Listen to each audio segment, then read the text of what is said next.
15वां बाब यहूदा के लोगों का हशर। तब खुदावंद ने मुझे फरमाया कि अगरचे मूसा और सैमुअल मेरे हजूर खड़े होते तो भी मेरा दिल इन लोगों की तरफ मुतवज्जे न होता। इनको मेरे सामने से निकाल दे कि चले जाएं, और जब वो तुझसे कहें कि हम किधर जाएं, तो उनसे कहना कि खुदावंद यूं फरमाता है कि जो मौत के लिए हैं वो मौत की तरफ जाएं, और जो तलवार के लिए हैं वो तलवार की तरफ, और जो काल के लिए हैं वो काल को, और जो असीरी के लिए हैं वो असीरी में।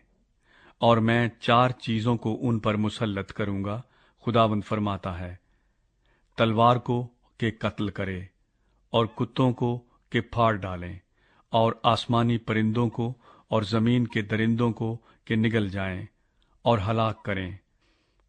और मैं उनको शाह यहूदा मनस्सी बिन हिजकिय्याह के सबब से उस काम के बायस जो उसने यरूशलेम में किया तर्क कर दूंगा कि जमीन की सब ममलिकतों में धक्के खाते फिरें। अब आए यरूशलेम, कौन तुझ पर रहम करेगा? कौन तेरा हमदर्द होगा? या कौन तेरी तरफ आएगा कि तेरी खैरो आफियत पूछे? खुदावंद फरमाता है, तूने मुझे तरक किया और बरगश्ता हो गई, इसलिए मैं तुझ पर अपना हाथ बढ़ाऊंगा और तुझे बर्बाद करूंगा। मैं तो तरस खाते खाते तंग आ गया, और मैंने उनको मुल्क के फाटकों पर छाछ से फटका। मैंने उनके बच्चे छीन लिए, मैंने अपने लोगों को हलाक किया, क्योंकि वो अपनी राहों से न फिरे। उनकी बेवाएं मेरे आगे समुंदर की रेत से ज्यादा हो गईं।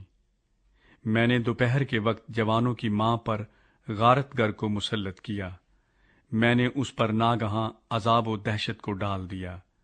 7 बच्चों की वालिदा निढाल हो गई, उसने जान दे दी। दिन ही को उसका सूरज डूब गया, वो पशेमान और सरासीमा हो गई है। खुदावंद फरमाता है, मैं उनके बाकी लोगों को उनके दुश्मनों के आगे तलवार के हवाले करूंगा। यर्मिया खुदावंद से शिकायत करता है। ऐ मेरी माँ, मुझ पर अफसोस कि मैं तुझसे तमाम दुनिया के लिए लड़ाका आदमी और झगड़ालू शख्स पैदा हुआ। मैंने तो न सूद पर कर्ज दिया और न कर्ज लिया, तो भी उनमें से हर एक मुझ पर लानत करता है। खुदावंद ने फरमाया, यकीनन मैं तुझे तक़वियत बख्शूंगा कि तेरी खैर हो। यकीनन मैं मुसीबत और तंगी के वक्त दुश्मनों से तेरे सामने इल्तिजा कराऊंगा। क्या कोई लोहे को यानी शुमाली फौलाद और पीतल को तोड़ सकता है?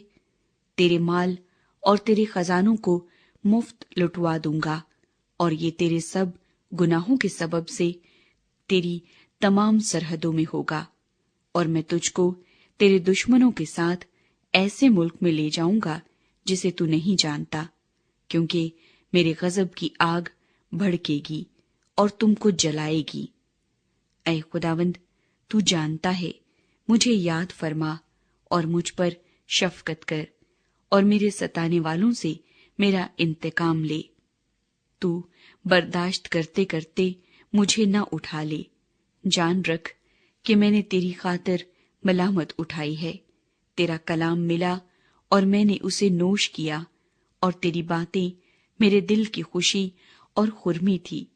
क्योंकि ऐ खुदावंद रब्बुल अफ़वाज, मैं तेरे नाम से कहलाता हूँ। न मैं खुशी मनाने वालों की महफिल में बैठा और न शादमान हुआ।